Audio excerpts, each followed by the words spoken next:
American, how's life over there in Shanghai for you? It's hot. It's crazy, crazy hot. I don't think a lot of people know, but Shanghai is on the same latitude as, say, Louisiana, like New Orleans, Mm-hmm. and it's on the ocean. So the summers here are like New Orleans summers. That is to say, ridiculously hot. 100 degrees, and then almost 100% humidity. So you just walk outside and.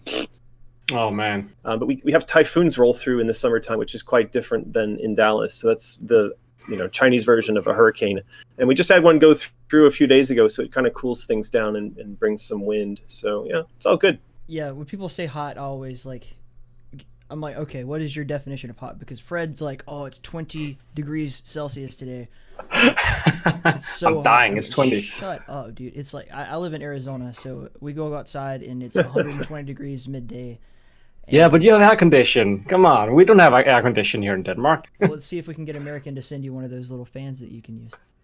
Oh, that'd be fantastic. So we gotta talk about a lot of different things, and I kind of wanted to start off. It seems like there's been a lot of chatter about this new Alice project, and it's really exciting to kind of see when you're I think tweeting on Twitter trying to get the original game back on Steam. Is that true? Yeah, I mean, a lot of this stuff, just I have to preface by saying that I'm under multiple NDAs with a variety of different companies that make it really difficult for me to get into too much detail. I get constant reminders and pokes from the people I'm dealing with telling me to stop. It's a little frustrating, but that's the difference, I think, between the corporate mentality and the direction that we're trying to take it, which is to open it up to the public. I keep hitting on this idea that we're doing something called crowdfunding or crowd design, which is also using crowdfunding. But the idea of crowd design is that the fans, people on social media, they get to be involved in this process in a way that what I've seen, of traditional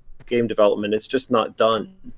Publishers especially are very hesitant to open up a project and make it visible before it's ready for them to publish. And so we're really going against the grain in a lot of ways with what we're doing. That is very much something that I think we're kind of talking about here with Realms Deep. Is we're seeing the change into early access, and people are constantly kind of promoting their game ahead of time. And as you said, with dealing with the corporate stuff and everything and trying to open it up to the public, I guess what I really want to know is what are your goals in order or in regards to getting this game out of the initial stages of talking and getting it into the public eye? Because as you said, you can't really go around tweeting about a whole lot of stuff, and I'm not sure. It's just such a difficult situation to kind of see you in. Well, the goal that we have stated has been the same since the very start of the idea of going out and trying to make something happen, which started with me actually writing a blog post. I wrote a blog post and I asked that people please stop emailing me and tweeting at me and making videos and sending me letters and just flooding me constantly with requests to make a new game. So I wrote a blog post and I said, look, everyone, as much as I love Alice, as much as I know you love Alice, Alice is ultimately controlled and owned by Electronic Arts. So please stop bothering me. And if you're interested in a new game, go bother EA. They reached out to me. They said that they were starting to have a sense that there's a lot of IP they have sitting on a shelf somewhere gathering dust, and that they might want to try to figure out a way to put that kind of IP back in the hands of developers and let developers run off and do something with it, even if it's not something that they could be involved with, which is it was a change in direction. It was a change in the way of thinking for them.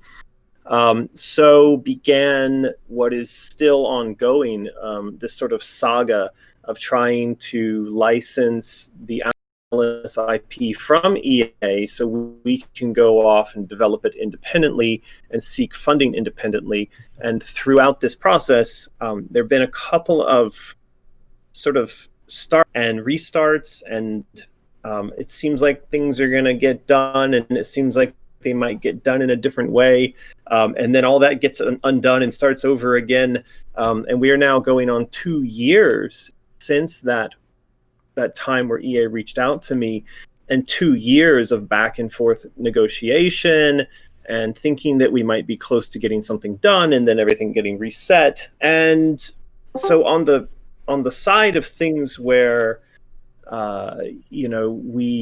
we want to make progress towards getting a license in place so we can go off and actually secure funding, we are much in much the same position we were, 2 years ago when all this began.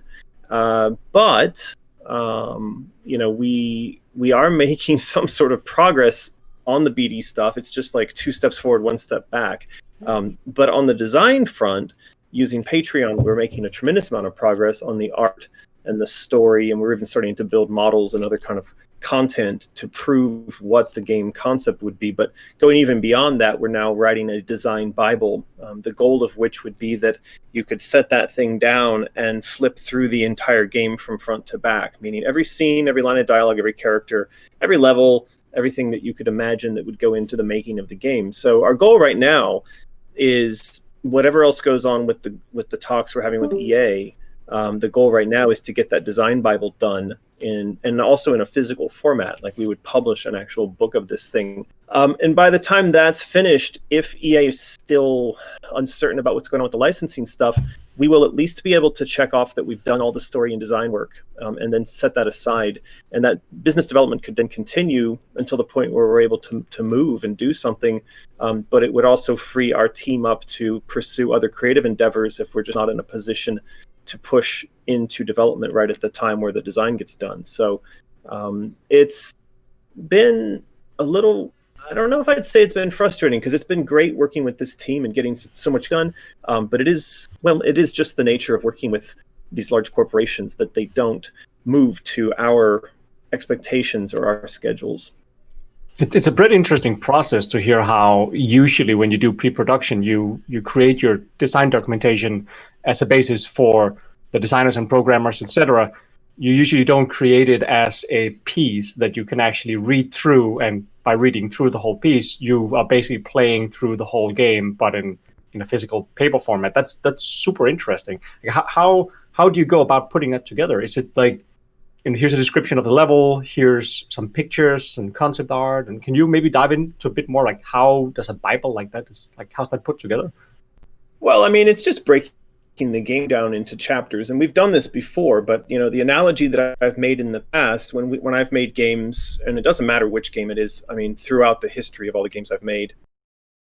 Well, so the question of the Bible, I mean, here's the thing. What I've experienced in the past is while working on games, we normally end up with something like a design Bible, or at least a complete design by the time the game is finished. Now, there's been exceptions, like we worked on Quake, and we didn't know what the design of Quake was until we had to write the copy on the back of the box, right? But you could have said that at the point where we wrote the copy, we knew what the design was, or we knew what the story was. On the last Alice game, the experience was one that we described as, designing and building the airplane as it rushed down the runway preparing to take off. And that's been an experience that's been one that I've had on multiple projects, that you never have the luxury of starting a project with a design that is 100% complete.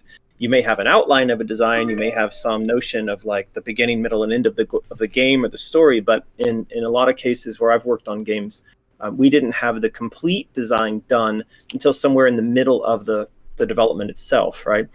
So in this instance, since we have all this time, and since we don't have the pressure of actually trying to build the game right now, we are just sitting down and putting together the entire, what we'd call design Bible.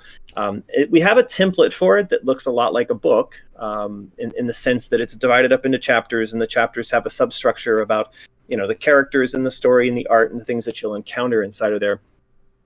So I don't know that it's that different from, I mean, I've seen, design Bibles for other games before in the past. I don't think it's that different from what's been done in the past, but I do think that doing it this early before we have the full-blown team in place is a little bit different. And hopefully having it completely finished before we start production would save us a lot of hassle during production. Yeah, so we're doing this whole Realms Deep thing. Fred specifically has been super hyped on getting into all the old stuff. I don't want to have to revisit and answer a million questions that you've answered a million times about a million different games that you've worked on. But with that said, we do have to address the things that you have done and became famous for and everything. So without rehashing, go for it. Yeah, without rehashing the whole story, I just want to. We're here to get to know you. It's really an opportunity for your fans and for Fred's fans and I guess my fans to also just have a window into your life as well. So it doesn't have to necessarily be about like, what was it like when you worked on Doom? Just, how has this entire experience kind of formed who you are now is kind of what I'm interested in. Sure. I mean, I hardly remember much about when I worked on Doom. I mean, keeping in mind that I was 20 years old and I'm about to be 50. So we're talking about something that happened nearly 30 years ago, right? Right. So my memories of the things that happened back then are pretty faded. I think it's only really the most kind of sharpest, maybe painful or most interesting memories that still stick out.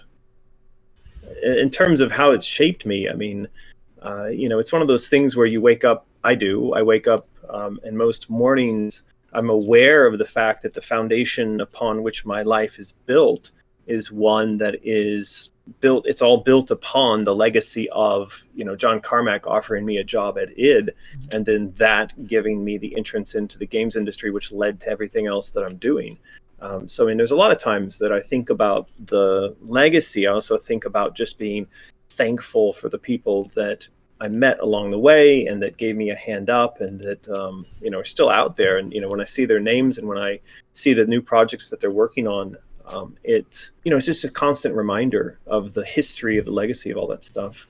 Throughout all of that, because you got offered this gig, but you weren't you were just kind of a hobbyist, right?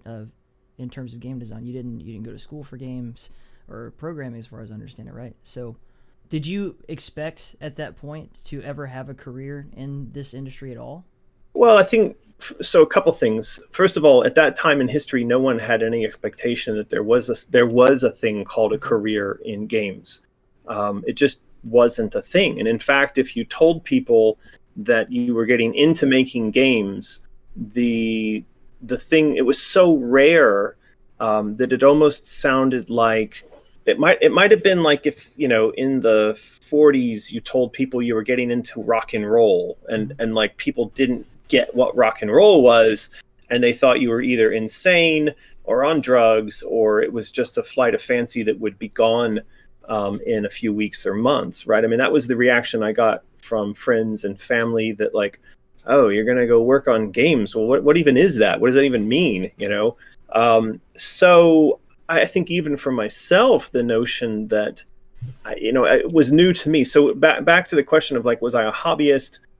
Was I at all sort of learned in these things? I had been playing with computers since a very young age. I was given my first hands-on computer. It was a Timex Sinclair 2000 that you plugged into your television with an RCA jack. I was given that when I was like 12 or 13 years old.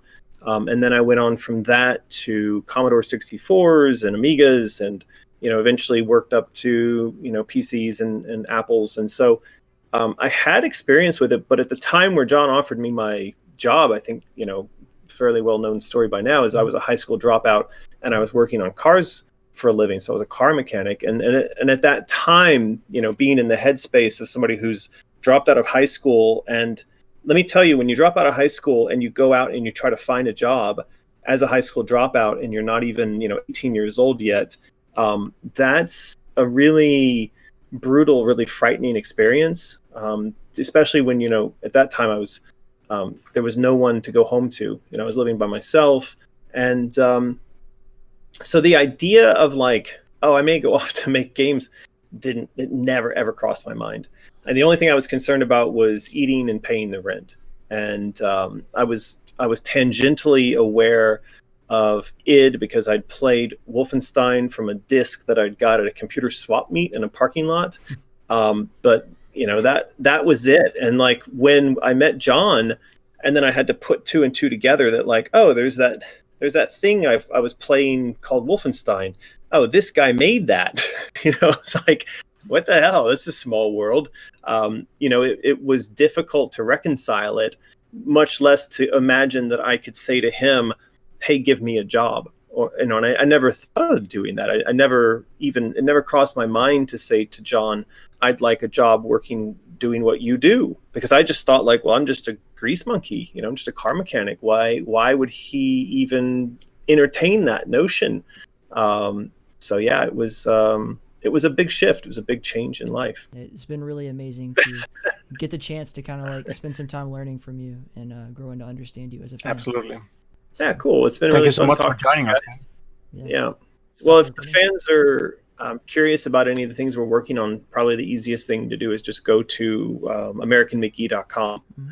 And then that redirects to all of the stuff out there, social media channels and whatnot. So, Thank you so much for being part of this, man. yeah Yeah, thank thank you you so guys for much. inviting me.